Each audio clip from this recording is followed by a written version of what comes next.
This male student accidentally saw his twin brother being beaten by a group of people. At first, Kang-ho just intended to ignore his hateful brother. Unexpectedly, at this moment, a thug pulled out a knife. Kang-ho didn't have time to think much and immediately rushed to save his brother. In the midst of the chaos, the thug was accidentally stabbed by his own knife, so the whole group was taken to the police station. The police asked Kang-ho's brother, Soo-ho, if the knife belonged to Kang-ho. Surprisingly, Soo-ho nodded in confirmation. Soo-ho did this to take revenge on his hateful younger brother, and so all the blame fell on Kang-ho. Kang-ho stood motionless, looking at his brother, full of resentment. The injustice didn't stop there. Kang-ho's mother was never fair in love. Even if Soo-ho's words were wrong, to her, they were still the truth. Then she took Soo-ho's hand and left the police station. She didn't even bother to turn around and look at Kang-ho, as if he was a stranger who had nothing to do with her. Kang-ho went to jail just because he saved his brother from a gang of thugs. Then Soo-ho passed the university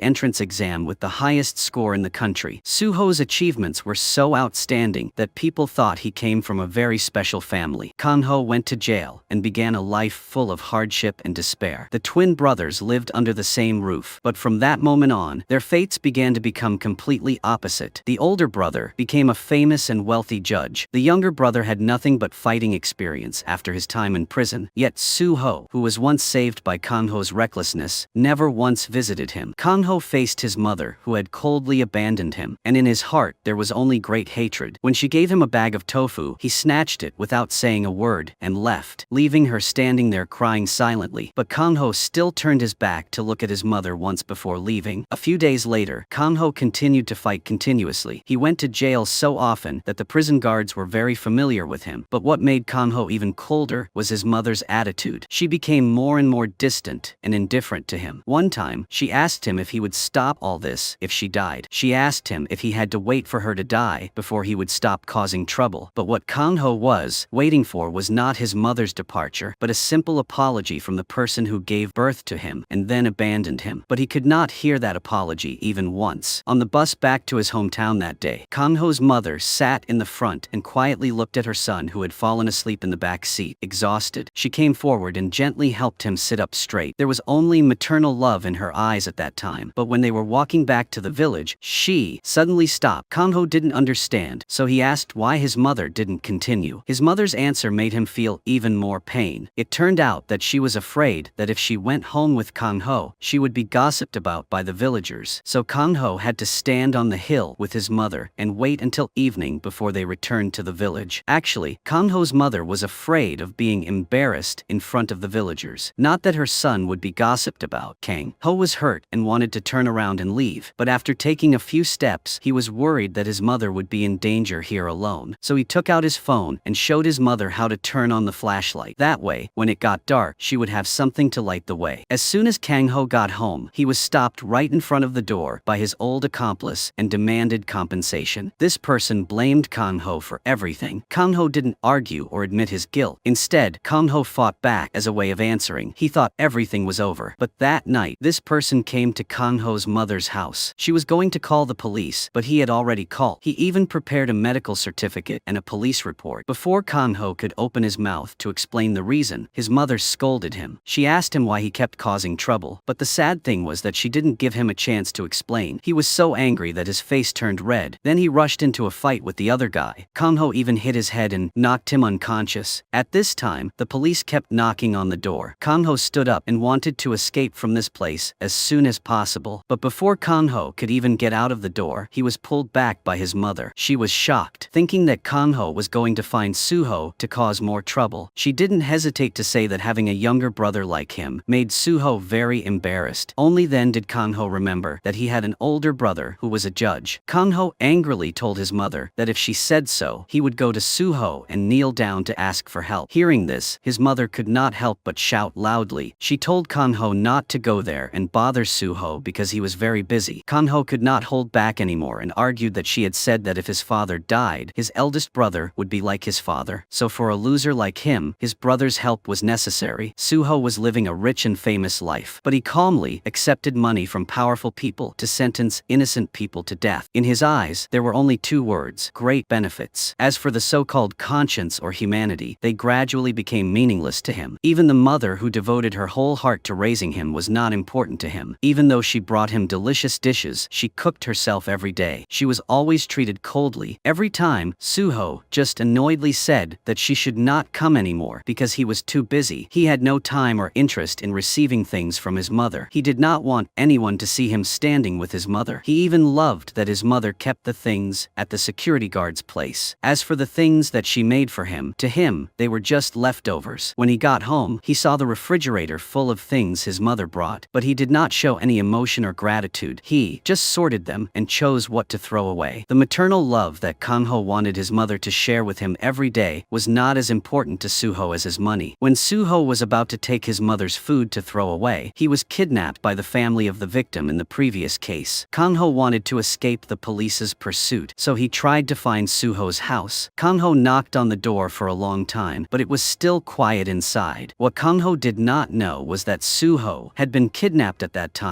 Kanho stood in front of Suho's house and tried to enter the code, but kept getting it wrong. Kanho thought for a while, and then an idea came to him. Kanho tried entering his date of birth. Sure enough, the password was correct. Since they were twins, their birth dates were the same. When Kanho stepped inside, he was amazed by the high-class interior. He could feel the wealth just by looking at it. Without hesitation, he immediately put on his brother's clothes to disguise himself. But just as he was about to escape, the police arrived. Just as the police were about to escort Kanho away, Suho's assistant came to find Suho. Kanho took the opportunity to impersonate Suho. Kanho took Suho's work card and followed the assistant to the court. When Kanho arrived, he recognized Su-yeon, who had questioned him in prison. Kanho was so shocked that he almost froze on the spot. Kanho tried to leave quietly to avoid being discovered, but the assistant put a judge's robe on his shoulder and pushed him into the courtroom. At first, Kanho happily sat on the judge's chair without any fear, but when Kanho saw the verdict written in Chinese characters, he began to worry. Kanho's education level only stopped at middle school, so he could barely understand a legal document like this. Although Kanho tried to read and remember a few Chinese characters he had learned, the more he read, the more mistakes he made, and the more mistakes he made, the more confused he became. In the end, Kanho had to declare a 1-week postponement of the trial. After that, Kanho hurriedly returned to Suho's office, but before Kanho could calm down, his phone rang. Dozens of calls came in continuously, making Kanho even more confused. He knew he couldn't stay here any longer, so he made an excuse that he was too busy to leave. But as soon as Kanho went out, he discovered a group of thugs waiting for him in front of the door. Kanho hurriedly turned back to look at the courthouse map to find an escape route. As soon as Kanho reached the door, his phone rang again. The thing to note is that the caller ID was not displayed and was encrypted. The person on the other end of the line said that as long as Kanho declared the defendant innocent in the upcoming trial, he would prepare a big gift for Kanho. Hearing this, Kanho asked again which case. He replied that it was the case of Tycoon Ho-sung. Kanho immediately asked how much the big gift was. He was surprised, thinking that Kanho was joking. He also asked when Judge Su-ho knew how to joke like this. After saying that, he immediately hung up. He only left a message that they would meet in 2 days and then talk again. Kanho could not keep calm for another second, so he immediately returned to the office. No matter what happened, he had to wait until the day after that. As long as he did as the other party said, he could very well receive a large sum of money. Without hesitation, Kanho immediately asked his assistant to bring him all the files related to Ho-sung's case. Kanho then canceled all the trials for the next 2 days to focus on this case. However, when Kanho opened the verdict, he was still faced with incomprehensible Chinese characters. In the midst of the tension, Kanho suddenly had an idea. Kanho then immediately called intern Su-yeon into his office and seriously asked her to convert all the Chinese characters in the document into Korean characters, and she had to translate it so that elementary school students could understand the entire content after reading it. Outside, the assistant stood watching in surprise. Suho was known as a serious judge, but now in front of the manager, he seemed to have turned into a thug. At this moment, Suho was being held head down by someone else. Suho's kidnapper was a relative of a victim in a wrongful conviction case that Suho had judged. Because Suho accepted bribes, he sentenced the defendant to death. Now Suho panicked and told the kidnapper that he was a judge. Suho hoped that his status could save his life, but the kidnapper told Suho his name, address, phone number, and even the type of coffee he drank. That meant the kidnapper knew who Suho was. The kidnapper only wanted to kill Suho. Suho panicked and begged for his life, saying that if he only needed money, Suho could give him as much as he wanted. But the kidnapper responded to Suho with a contemptuous look and a strong punch that knocked Suho to the floor. In Suho's mind, there was only fear because over the years he had accepted bribes and wrongly convicted so many people, so he had many enemies who had a legitimate reason to kill him. On the other side, Kanho was still playing the role of his brother's judge. Kanho brought Hosun's case file to Suyun. After that, Kanho asked Suyun to change the conclusion to innocent. But Suyun is not the type of person who cannot distinguish right from wrong. When Suyun recalled the arrogant and unrepentant expression of the perpetrator, she suddenly remembered her sister. It turned out that Suyun's sister had been bullied by a rich young master to the point that she had to leave home. Until now, Suyun's sister was still missing. Thinking of this, Suyun's emotions became stronger. Suyun decided to investigate the case herself. Hosun was a rich young master with plenty of money but no morals. Just because a bottle of mineral water fell to the ground, he angrily beat up a company employee. Not stopping there, he even kicked an elderly employee. Hosun took a camera and hit him hard in the face, causing him to fall to the ground with one eye bleeding. However, Hosun did not regret it at all. Hosun continued to find lawyer Oh and prosecutor Han and said that if they helped him settle things properly, they would receive a $4 million reward. As soon as lawyer Oh opened his mouth to refute someone, Hosun punched him. Hosun even said that if the law did not allow it, then change the law. Furthermore, the son of the victim in the case was constantly threatened by Hosun. Hosun forced him to change his testimony. Hosun even gave him $4,000 to revise the appeal. In Hosun's eyes, justice was just a commodity that could be bought and sold. The poor were just supporting actors in a powerful movie. Directed by Hosun, Suyun then went to the victim's family, hoping to understand the truth of the matter, but he said exactly the same as his testimony on paper. After saying that, he immediately turned around and left. Suyun chased after him and asked if he did not intend to seek justice for his father just because of $4,000. He could only admit that if he went against Ho's wishes, his family would not be